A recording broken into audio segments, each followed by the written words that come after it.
Assalamualaikum warahmatullahi wabarakatuh. Perkenalkan, nama saya Ovilar Febrian dari kelas PTIKG dengan NIM 220 209 50 2148. Kali ini saya akan membahas mata kuliah dari komunikasi data. Adapun pembahasan materi yang saya bahas yaitu pertama multiplexing, what are network, dan packet switching.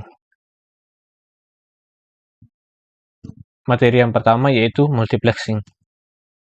Latar belakang dari multiplexing atau penggabungan adalah teknik yang digunakan dalam komunikasi jaringan untuk memungkinkan beberapa sinyal atau data yang berbeda untuk dikirimkan melalui satu saluran atau kabel komunikasi secara bersamaan. Sejarah penggunaan teknik multiplexing dimulai pada awal abad ke-20 dengan penggunaan telepon. Pada saat itu, setiap panggilan telepon membutuhkan kabel yang terpisah untuk mengirimkan sinyal suara. Dalam beberapa dekade kemudian, teknik multiplexing seperti frequency division multiplexing atau FDM dan time division multiplexing atau TDM dikembangkan untuk memungkinkan beberapa panggilan telepon untuk dikirimkan melalui satu kabel telepon secara bersamaan. Dalam era modern teknologi komunikasi, teknik multiplexing masih menjadi komponen penting dalam jaringan telekomunikasi dan jaringan komputer. Teknik multiplexing telah berkembang menjadi berbagai bentuk seperti wavelength division multiplexing atau WDM, code division multiplexing atau CDM, statistical time division multiplexing atau STDM, dan lain-lain yang semuanya bertujuan untuk memaksimalkan penggunaan sumber daya dan meningkatkan efisiensi komunikasi. Pengertian multiplexing.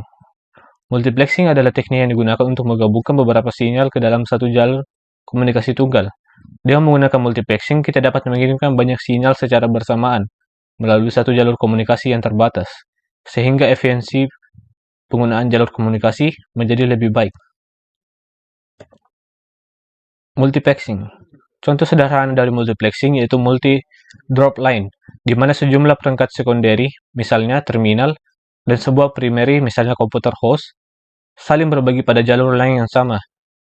Adapun keuntungannya yaitu komputer host hanya butuh satu port input-output untuk banyak terminal, dan hanya satu line transmisi yang dibutuhkan. Contoh multiplexing. Contoh pada gambar di sebelah saya menyatakan fungsi multiplexing secara umum. Multiplexer mengkomunikasikan atau memultiplex data dari n input dan mentransmisi melalui kapasitas data link yang tinggi.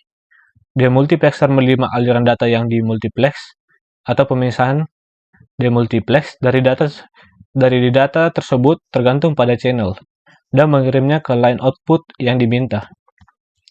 Penggunaan multiplexing. Penggunaan multiplexing semakin secara luas dalam komunikasi data bisa dijelaskan sebagai berikut. Semakin tinggi kecepatan data, semakin hemat biaya fasilitas transmisi.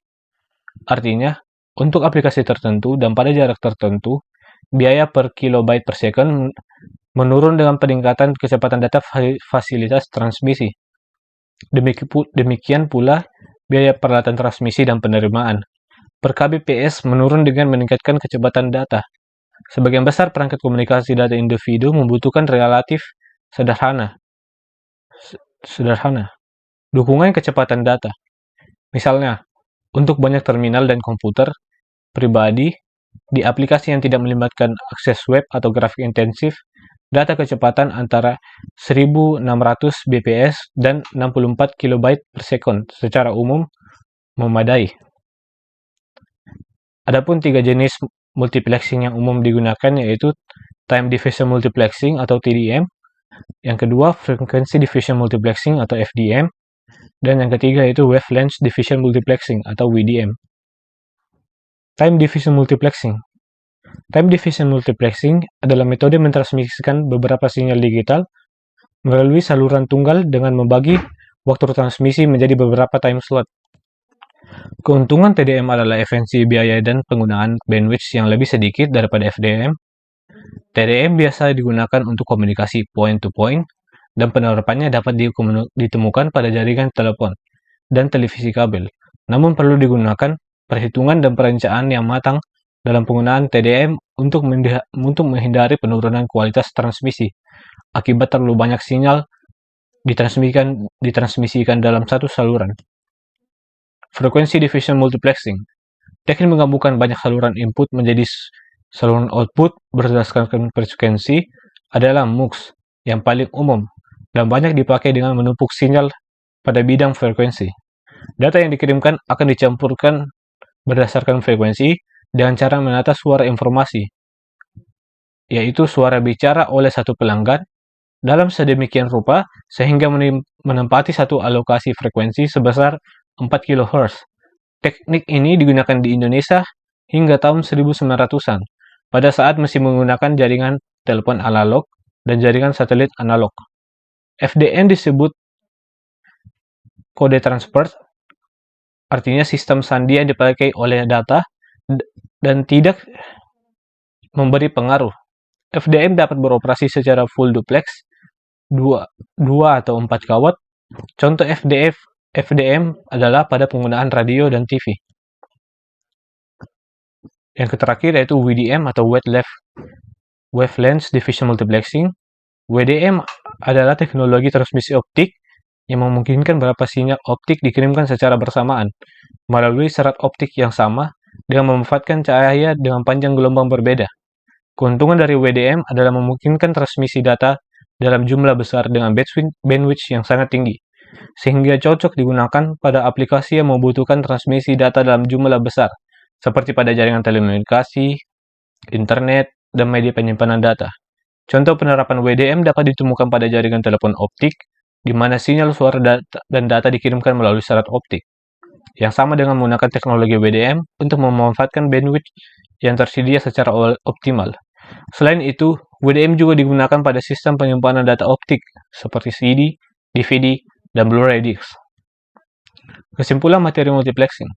Multiplexing adalah teknik untuk menggabungkan beberapa sinyal atau data berbeda menjadi satu saluran komunikasi.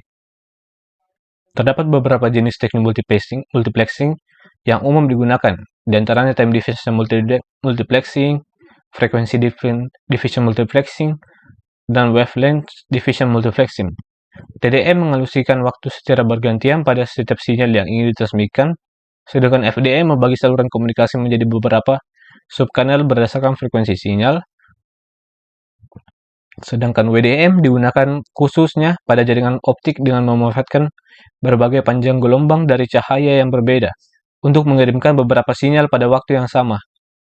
Setiap jenis multiplexing memiliki kelebihan dan kekurangan masing-masing, dan dipilih berdasarkan kebutuhan jaringan dan jenis data yang akan ditransmisikan.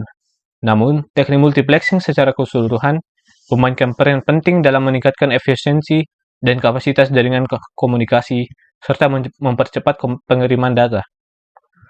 Materi yang kedua yaitu Wide Area Network atau WAN. Latar belakang. Wide Area Network adalah jaringan komputer yang mencakup area geografis yang luas dan menghubungkan beberapa jaringan lokal dan jaringan metropolitan di berbagai lokasi. Seiring dengan berkembangnya teknologi komunikasi dan kebutuhan akan konektivitas yang semakin tinggi, WAN menjadi semakin penting dalam mendukung berbagai jenis aplikasi bisnis, seperti e-commerce, manajemen rantai pasokan, pelayanan cloud, dan sebagainya. Perkembangan teknologi jaringan WAN dimulai pada tahun 1960-an dengan munculnya jaringan telepon dan komunikasi satelit. Pada tahun 1970-an, WAN mulai menggunakan teknologi packet switching untuk mengirimkan data secara efisien, dan pada tahun 1980-an dan 1990-an, WAN menggunakan teknologi seperti frame relay, ATM, dan ISDN untuk mengirimkan data secara lebih cepat. Saat ini, WAN menggunakan berbagai teknologi seperti leased line, MPLS, VPN, dan layanan internet untuk menghubungkan lokasi yang berjauhan dan mendukung aplikasi bisnis yang semakin kompleks. Dalam dunia bisnis yang semakin terhubung dan tergantung pada teknologi, WAN menjadi komponen penting untuk memastikan konektivitas yang aman dan andal antara lokasi bisnis yang berbeda. Pengertian Wide Area Network atau WAN.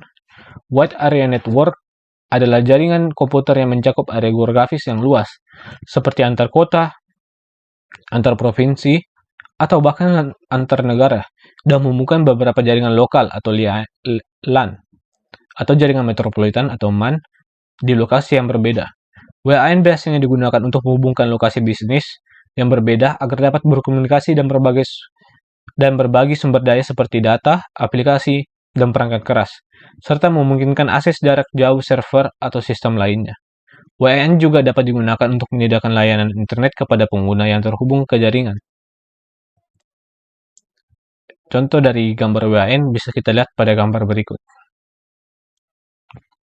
Adapun karakteristik jaringan WAN yaitu menghubungkan perangkat yang tidak bisa dijangkau oleh jaringan LAN dan MAN.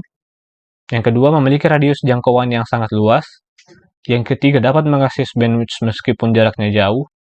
Yang keempat, bekerja pada data link dari layar fisikal dan layar OSI. Perangkat jaringan WAN. Agar jaringan WAN dapat bekerja dengan baik, maka dibutuhkan beberapa perangkat pendukung untuk mengalirkan data. Berikut beberapa perangkat keras atau hardware jaringan WAN. Yang pertama ada router, yang kedua ada modem, yang ketiga ada switch, yang keempat ada CSU atau DSU, yaitu Channel Server Unit atau Data Server Unit. Fungsi WAN. Jaringan WAN memiliki beberapa fungsi, terutama bagi perusahaan besar. Berikut beberapa fungsi WAN. Yang pertama yaitu mengintegrasikan dan menghubungkan jaringan LAN dan MAN. Yang kedua, pendukung operasional perusahaan. Yang ketiga, pencegah terjadinya miskomunikasi. Yang keempat, menghemat biaya operasional. Dan yang kelima, efisien dalam perpindahan arus informasi atau data. Kelebihan dan kekurangan WAN. Yang kelebihan pertama yaitu berbagai file atau informasi melalui area yang lebih luas. Yang kedua, pengguna yang berada dalam jaringan ini dapat menggunakan data yang sama. Yang ketiga, memiliki sistem jaringan yang besar sehingga mampu menjangkau ke seluruh dunia. Yang keempat, jika terkoneksi dengan internet, transfer file yang jaraknya jauh bisa dilakukan dengan cepat. Yang kelima, berbagai source dengan koneksi workstation. Adapun kekurangannya yaitu pertama, biaya operasional yang mahal. Yang kedua, pengaturan jaringan lebih sulit dan rumit. Yang ketiga, rentan terhadap hacker, dan yang terakhir yaitu memerlukan firewall yang baik untuk membatasi pengguna lain yang bisa mengganggu jaringan. Contoh jaringan WAN pada gambar berikut adalah salah satu contoh jaringan WAN yang sering kita temui adalah internet. Dengan adanya internet, maka setiap komputer dapat saling terhubung satu sama lain dalam sebuah jaringan yang sifatnya luas. Kesimpulan materi Wide Area Network. Wide Area Network adalah jenis jaringan komputer yang mencakup area yang sangat luas. Biasanya meliputi area geografis yang berbeda-beda seperti kota, negara, atau bahkan benua. Jaringan WAN memungkinkan komunikasi antara beberapa lokasi yang jauh secara efisien dan efektif. WAN juga dapat menghemat biaya dan waktu dalam berkomunikasi dengan lokasi yang jauh, karena pengguna tidak perlu melakukan perjalanan untuk bertemu dengan rekan bisnis atau bekerja dari lokasi yang jauh. Namun penggunaan jaringan WAN juga memerlukan perangkat keras dan perangkat lunak yang mahal, sehingga perlu dipertimbangkan dengan cermat untuk memastikan bahwa investasi tersebut bermanfaat bagi bisnis atau organisasi. Dalam kesimpulannya, WAN memungkinkan komunikasi antar lokasi yang jauh secara efisien, menghubungkan berbagai jenis perangkat dan jaringan lokal yang berbeda, serta dapat menghemat biaya waktu dalam berkomunikasi, dan penggunaan jaringan WAN juga memerlukan perangkat keras dan perangkat lunak yang mahal, sehingga perlu dipertimbangkan dengan cermat untuk memastikan bahwa investasi tersebut bermanfaat bagi bisnis atau organisasi. Materi yang ketiga, yaitu packet switching. Latar belakang dari packet switching. Packet switching adalah teknologi yang digunakan untuk mengirimkan data digital melalui jaringan komputer. Sebelumnya informasi dikirimkan dalam bentuk sinyal analog melalui kabel. Namun dengan berkembangnya teknologi digital, data dikirim melalui bentuk paket data kecil yang dikirimkan melalui jaringan paket yang terhubung dengan internet.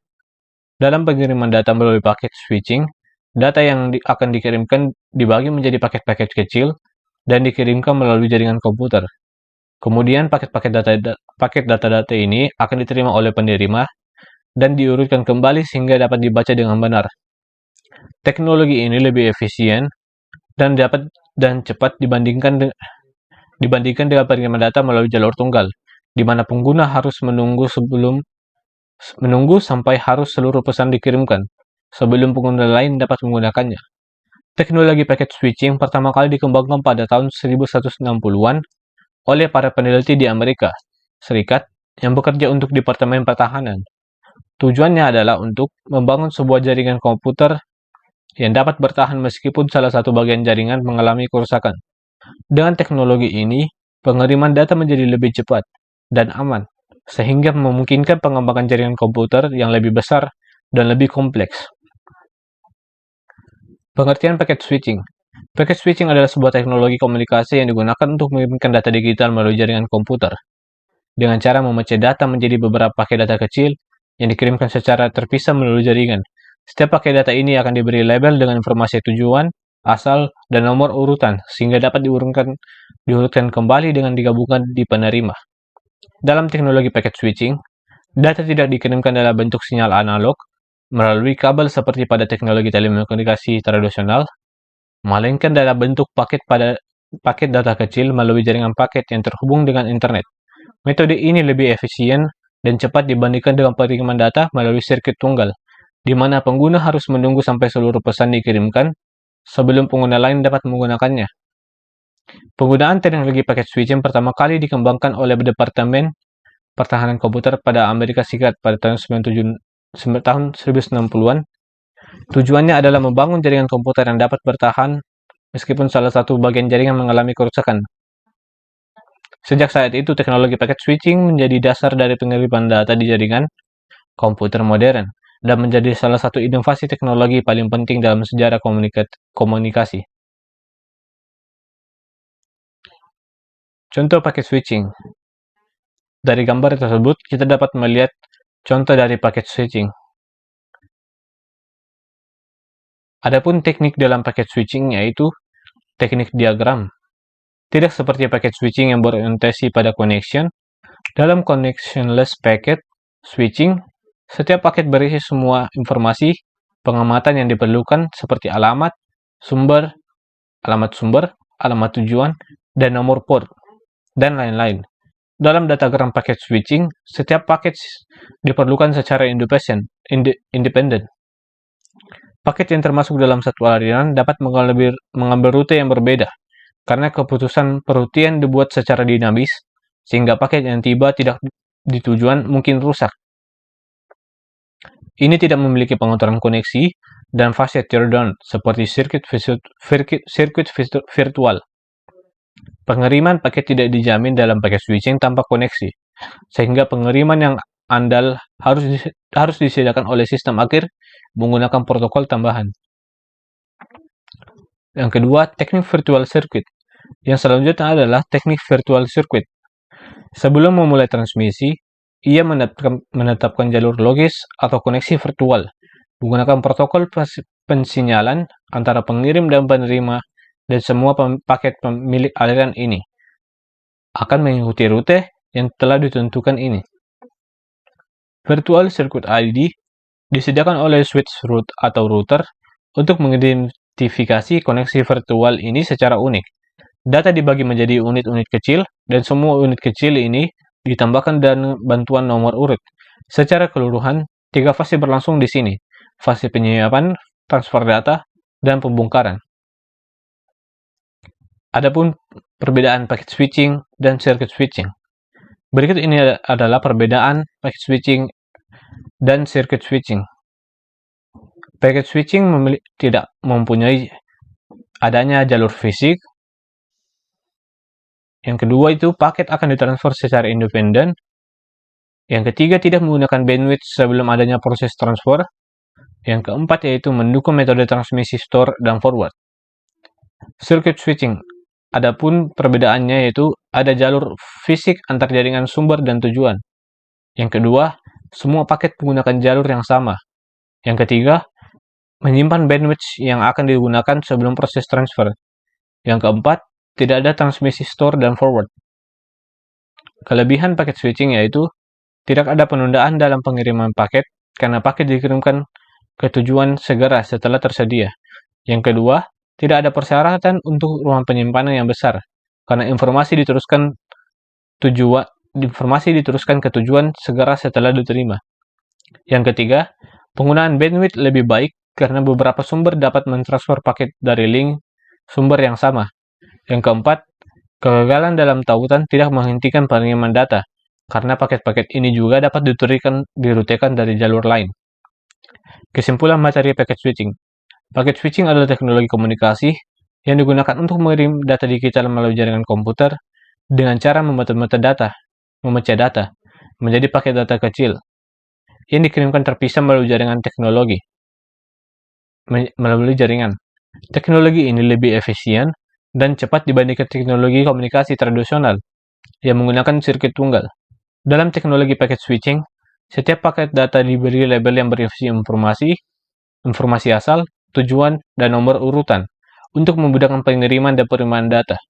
Teknologi ini pertama kali dikembangkan pada tahun 1960-an oleh Departemen Pertahanan Amerika Serikat sebagai bagian dari pembangunan jaringan komputer yang dapat bertahan meskipun terjadi kerusakan pada salah satu bagian jaringan. Penggunaan teknologi packet switching telah membawa perubahan besar dalam dunia komunikasi modern, dan menjadi salah satu inovasi teknologi paling penting dalam sejarah komunikasi. Dengan demikian, akhir dari materi presentasi saya. Adapun jika adanya kesalahan dalam pengucapan kata ataupun kesalahan dalam materi, saya memohon maaf sebesar-besarnya, dan saya berharap materi ini dapat menjadi wawasan yang baru untuk bagi kita semua. Dengan demikian, saya tutup. Assalamualaikum warahmatullahi wabarakatuh.